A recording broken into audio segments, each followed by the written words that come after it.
Kiro's eliminated, Rebecca eliminated. Now what?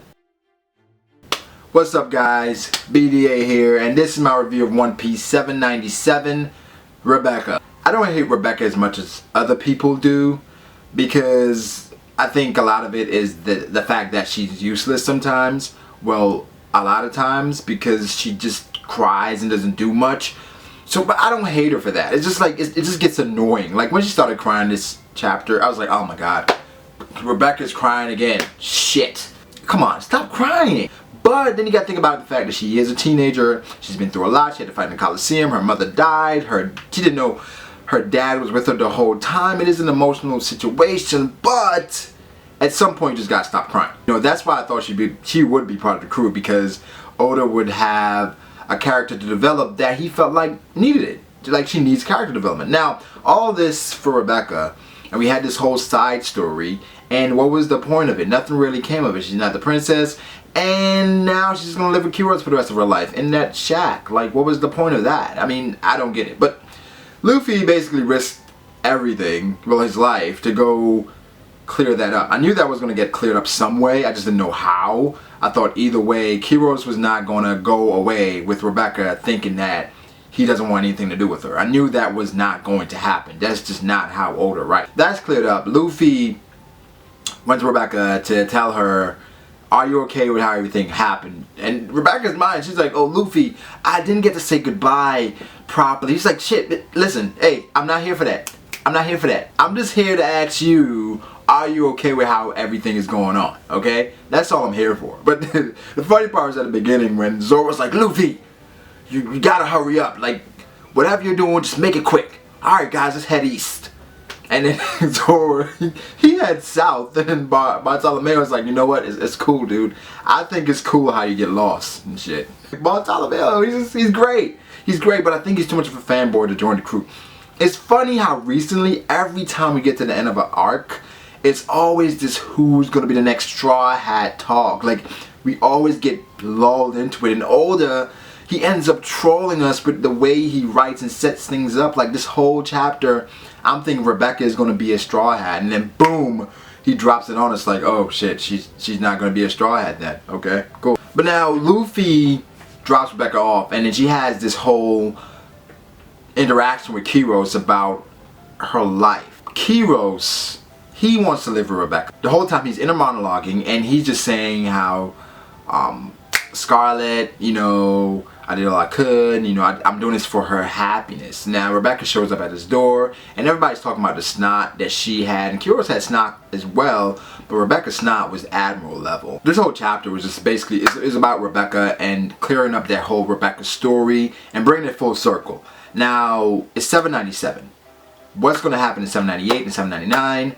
The same shit. It's going to be a whole lot of, you know, running around, trying to figure out where to go, even though we're going east. Clearly, Law has disappeared. Fujitora's chasing Luffy. It's a setup for a drag session.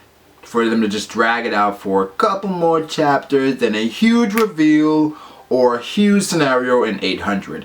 What is 800 going to reveal? Is it going to reveal a new Straw Hat where Luffy officially invites Bellamy to his crew? Or Luffy lands a punch on Fujitora that increases Luffy's Admiral level hype? I think that something huge is going to happen in 800, and I'm looking forward to it. 798 and 799 are going to be just BS chapters. I mean, not BS chapters, but just chapters where nothing really is going to happen. It's just going to be just wrapping up. It's going to be a wrapping up session. Okay, the allies are going to escape. Law is going to talk to someone, because Law disappeared for some reason. You know, there's a theory going around that it's because of Corazon. He wanted to talk to Sengoku about that. Maybe that's the case, because when the shots didn't fire, everybody's saying it's Fujitora. When they're about to shoot Luffy, everybody's saying it's Fujitora, but I'm thinking maybe it's Law. Maybe, I don't know. If it's Fujitora, I'm like, why? Like, are you still protecting the Straw Hats? And then I believe he is, because he's a good guy. Like, he's legitimately a good Marine. Like, his sense of justice is, they say it's blind justice, but the justice that he has is, okay, they saved the freaking island. They deserve to get away. Okay, we'll catch them another time, but they have earned the right to leave this island unscathed. And Luffy's allies, they're, you know, they look very reliable right now. I mean, I think Cavendish is very strong. You have the others there as well, and they're helping out to hold these guys off. Back to the next Straw Hat talk. I think the Straw Hats definitely need some firepower. Bartolomeo and Bellamy, they would add some cool things to the Straw Hats. Bartolomeo is stronger than Bellamy, so he would probably be the best bet for the New World. Bellamy now, he has a lot of potential. I think he could, you know, work with Luffy a little bit, improve on them springs, you know what I'm saying? You know, the spring fruit, get another gear to that shit. I mean, the way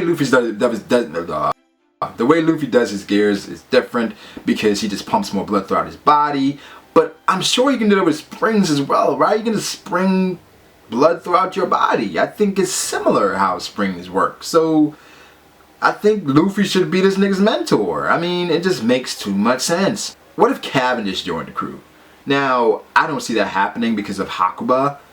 Because my theory, I have a random just out there theory, is that eventually Hakuba is going to take over and then Cavendish is going to eventually become a Yonko because of Hakuba. That's my random theory. It's just throwing it out there. It's like one of those things like where you never pick someone, like you're picking a sports team and you always say, you know, we need to look out for, it's like don't be surprised if, it's like a cop-out. So that's my cop-out pick. Cavendish becomes a Yonko.